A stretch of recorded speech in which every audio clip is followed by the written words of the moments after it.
Hey everyone, Allison Gardner here, and this video has been on my mind a whole lot of the day, and I've tried it a couple times and I quit it a couple times, and I want to try again, and I apologize if there's noise in the background. I'm just trying to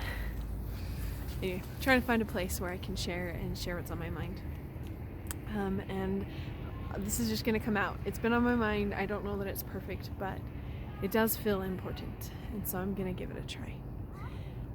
First and foremost, today is Veterans Day, and Veterans Day has meant a lot to me for a very long time, because it is honoring men and women who gave up their leisure, their pleasure, their safety to protect and defend the rights that I have. And Veterans Day, even before that, was Armistice Day, the 11th day of the 11th month at the 11th hour in 1918. We signed the agreement that meant the end of all wars. And if only that were true, because in no way do I want to lessen the impact of veterans and what they have done for all of us, and their sacrifice that means our freedom and protection. But I also would lay out there that each one of us are veterans of our internal wars, and of our eternal struggles and our internal battles. And those battles may look like a whole lot of different things. Sometimes those battles look like trying to find peace when the world around us is in chaos. Sometimes those battles are defending the ground of bad habits that we have fought against and that we have made new habits. Sometimes those battles are watching cycles of depression and anxiety, autism or bipolar play out over and over and over again, and all we are able to do is watch it happen. Each one of those battles bring with it heartache and victory, but often those victories feel less than, because of the nature of the cycle, and how we then play out our own cycle trying to support a loved one who is in that cycle. I talked about the cycle of acceptance a few weeks ago, and that how when you see someone else struggling, there's a grief that comes, and that you accept again and again and again. And that cycle was playing out for me this last weekend.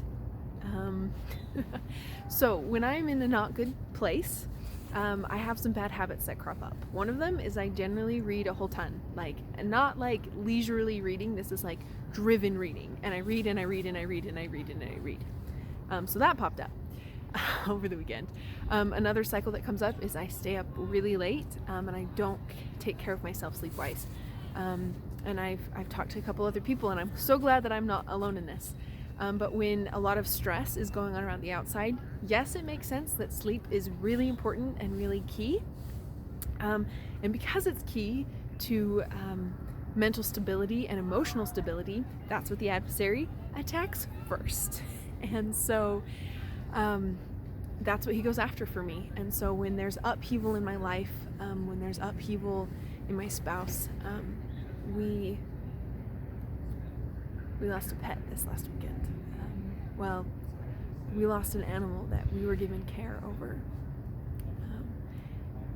and that was hard for us. And so that sort of threw me into a tailspin. It brought up a lot of stuff for my husband as well, and one of the side effects, one of the things that came up is that my sleep was all over the place. I already hadn't been sleeping because of stress, and I already hadn't been sleeping because of struggle, and then you throw that into the mix. And what I do is I turn on a movie or I turn on a TV show with the promise to myself that I'm just going to watch it, I'm going to decompress, and then I'll go to bed. And then about 4 or 5 hours later, I end up waking up on the couch, having never gone to bed, because I don't want to go to bed. because it's my way of delaying tomorrow. If I don't go to bed, then I'm going to be awake, because going to sleep is generally a reset. It's a rejuve time, and it makes the time go by really fast. Anybody with insomnia will tell you nighttime, when everybody else is asleep and they can't sleep, is the longest time of the day. And so that's what I seek for myself. In choosing not to go to sleep, that's what I am hoping for. That's what I'm going for, is to have that time drag out and be really long, and to keep myself engaged so that tomorrow doesn't come. So that's the mindset behind this. So we had an upheaval. It's been stressful anyways, just because things are coming up and I'm struggling with stuff, and it's life, and he's struggling with stuff. And so Saturday night, we lose this dear sweet kitten, and I'm having a hard time coping. So I dive into a book and I fall asleep on my couch. I thought this coping mechanism was a thing of my past. I've been doing a lot better of caring for myself and processing emotions and going through things for myself. And so I thought that this was something that was my old cycle, my old way of coping, my bad way of coping, because it really isn't healthy. And so I woke up Sunday morning and felt this horrendous guilt that I had just failed myself, that I wasn't even using my own tools to help me improve. I wasn't even using my own things that I know work. And so I just felt really down on myself. And there it was that battle. That battle to let go of old habits, that internal struggle to be my new self. And so if you're out there beating yourself up, trying to find your new style, trying to find your better self and live it, know you are not alone when you relapse. Know you are not alone when you revert, and that those things don't make you a bad person.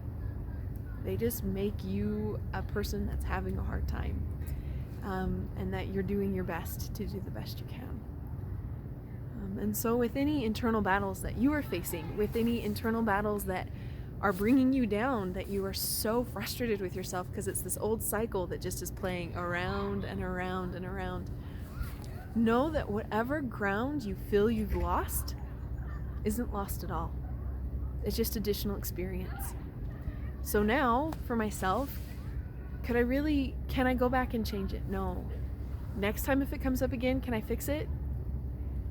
Maybe not. But will I be a lot faster to grab up a piece of paper and a pen and just write out all of my emotions? Yeah, because that's what I did the next morning. I wrote out my guilt, I wrote out my bitterness, I wrote out my frustration, and man, did I feel better. So pay attention when things don't go the way that you want, and see small ways that you can change them, but please, please be kind.